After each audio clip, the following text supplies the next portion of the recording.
Hey cousins, hey, we have another crochet braid hack today. One of the good cousins had a really good question about the cap method, the crochet cap method that I like to use now because I have a teaspoon of hair, although Cousietta is growing. She's growing.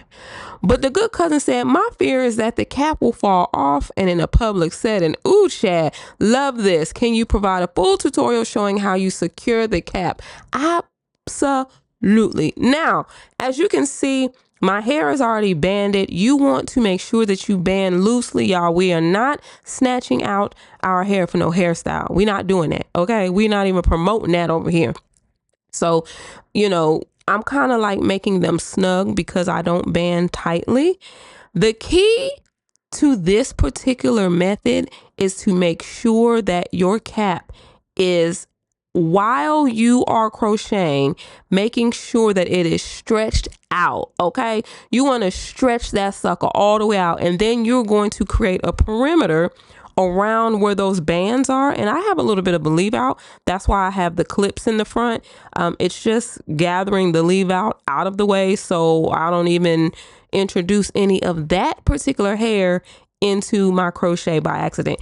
This hair right here, I really like. I always, with wand curl crochet hair or Jamaican bounce, whatever you want to call it, those styles are always going to be cute. You can, if you want to fluff them, separate them, you can do that. If you want to leave them as is, you can do that. I'm going to be leaving mine as is. This is a very quick and easy style, and it is going to help you beat the heat. I don't know about you, but in North Carolina, it has been in the triple digits, okay? It's hot, all right? We still want to put our hair up. This is a great, light, protective style, y'all. You don't have to have leave out. I'm doing leave out to show you a different way to do it. But you don't have to have a leave out, y'all.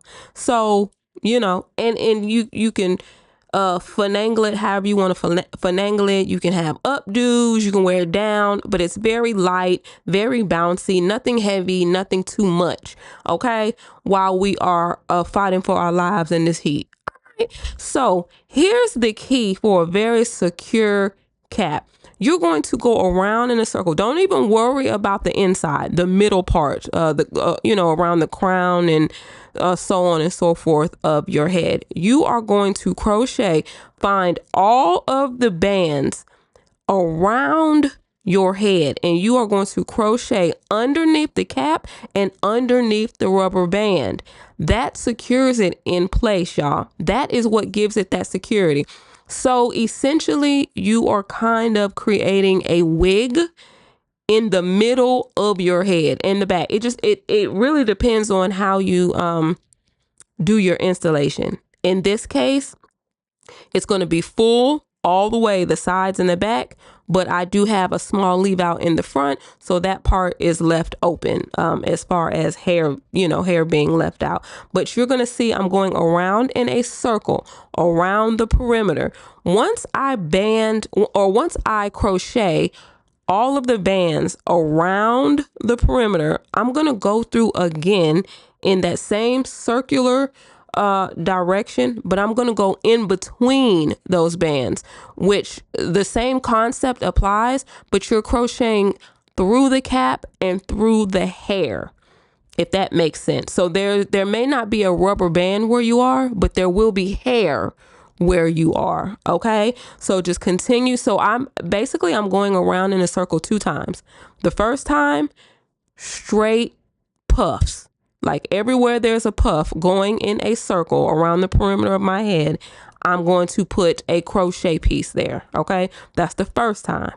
The second time around, I'm going in between those puffs because my puffs are large, y'all, just because I wanted this to be a quick bop. And this is very quick, y'all. This is ridiculously quick because there's no braids, there are no plaits, nothing like that. If you have short hair, if you have a TWA like I do, but you still want to take advantage of crochet braids, try this method. This method is so ridiculously easy.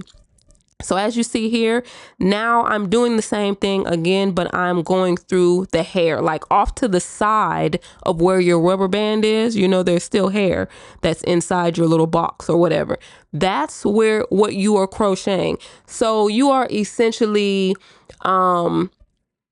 attaching the net to your hair. Okay, if that makes sense. And you want to have a nice perimeter, you guys, because after this, obviously well, I don't want to say obviously because maybe you haven't seen any of my other videos with this, but we're going to be trimming that exposed net. So all of the cap that you'll be able to see in front of this perimeter, we're going to trim that away. So when we trim that away, we want the cap not to buckle. That's why you start off with the cap stretched. So when you are doing this part right here and you're creating your perimeter, the cap should not be buckled in or loose. It should be pulled down like very snugly. So that way when you trim that excess cap, what you have secured, it doesn't even move. It does not move whatsoever. That's the point of stretching it down like that. Okay, I hope that makes sense, you guys. That's why it's very, very, very, very, very important when you start, pull that cap. Although we're not using all of the cap, pull it all the way down. If it comes down past your eyes, pull it down there, y'all, because you don't want it to bunch up. Now, when you begin to cut, like for instance, right here, I saw another spot that I can pull that cap and secure even more cap to my hair and bring my perimeter closer to my leave out. That way, when I swoop my leave out back, I'm not trying to, there's no space in between the leave out and the perimeter, the crochet perimeter. Right? Because then you have to do a whole lot of extra stuff to kind of fill in that space. We don't want that gap there. So the closer your perimeter is to your leave out, the better. Then you can continue to trim the excess. Okay. That's it, y'all. That's literally how you secure that. And that cap doesn't go anywhere. That's on there. It's together. Y'all go together at this point. That's it. That's all. So the cap does not go anywhere. The main thing you want to focus on is stretching that cap down and getting a good perimeter. And then once you trim this, you're going to fill in the middle. That's the easiest part of it all. You on your get it, girl, get it. You just putting pieces off in the middle, wherever you want to, wherever there's a puff, like where your rubber bands are, in between the rubber bands, all over and throughout, just wherever you want to put pieces, that's where you put pieces. The most important part is that perimeter. Just give yourself a nice strong perimeter. Look how I'm pulling that cap up to trim it, and the rest that's kind of secured with my hair, it's not going anywhere. Y'all, I forgot a whole row. As you can see, once I realized, honey, you still got a whole row in the back of that head, I just pulled the cap down and crocheted it onto my hair. Same concept, you guys. And because I have a TWA, my hair in the back is really short, so I did have enough to grip the bottom, but I just don't, I tend not to really even mess with the hair, like my lowest hair on the back of my nape. I don't really even mess with it. So I could have brought it down all the way, but I just didn't want to. Okay. So once your entire perimeter is secure and you have trimmed all the way around all the excess cap, if you see any other cap, you guys, you can just crochet right over it to cover it up. And you'll see this mirror right here. Y'all get this mirror. You've seen me use it several times. So you can see the back of your head. That's why, honey, we need to see the back. Because don't trim your hair. Okay? Please, please, please. And if you're not careful, you can trim your hair. You don't want to do that. Use that mirror. But you see that excess cap right there? I'm just going to crochet over that and be through with it. Then you just design the rest of your hair how you want to. And you'll see what I'm about to do right here, y'all. This is so easy. This is ridiculously easy. Go ahead, fill in that middle section right there, just piece by piece. Very, very easy. You'll see how how I design the actual style. I'm going to show you a half up, half down, and then just kind of like a flip over style with no defined part, just a flip over. And it's very easy. I'm going to be using the Slick and Slay because it's a consistency that's in between an edge control and a gel. So it's very easy to work with. So I'm going to apply that to my leave out and then just kind of connect my own hair to the wand curl hair by just kind of swooping it around the wand curl hair. The Slick and Slay kind of just melts it all together, you guys. And then I'm going to use an actual edge control, a thick, strong edge control right on my swoops, just so my swoops can stay a couple days. That's it, y'all. Watch what I do. The rest of this, you're not going to believe how easy this is and quick. If you're trying to beat the heat, I got you and I understand. Watch what I do, y'all. Hey, hit that subscribe button so you can join the family, join the fun. All right, watch this.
back.